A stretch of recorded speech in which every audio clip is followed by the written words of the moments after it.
Zo'r, o'tdi, ichkariga kirdi. Yo'q, kirdi. Hasanov, Darvoza Mana Hasanov, bizda Hasanov o'ynash kerak futbolni. Ha, do'stlar. 10 kishi, 9 kishi farqi yo'q, hujumga boramiz. Gol uramiz. Yotmaymiz. Ey do'stlar, bu Hasanov. Hasanovni butun dunyo ko'ryapti, mana Hasanov. Hamma his etyapti. Butun O'zbekiston his etyapti buni. O'zbekcha futbol. Chempionatdagi eng super gol shu bo'ladi. Bosib o'tdi, o'ziga ishondi, darvozabon bilan yakkama-yakka chiqdi va oyoqlari orasidan kirgizib yuboryapti. Hasanov. Mana ko'ram, darvozabonimizni darhol boshlaganiga respekt.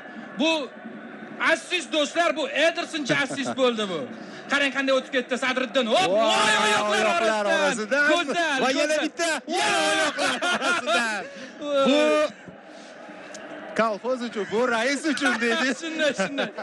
Mashhur filmda. Takroriy lavhani qachon bunday sharhlaganimiz bilmayman, lekin yana bitta. Yana bittasi mana marhamat. Ha, do'stlar. Hozir aytib turgandek, bunaqa g'alaba qozonish zavqli bo'ladi.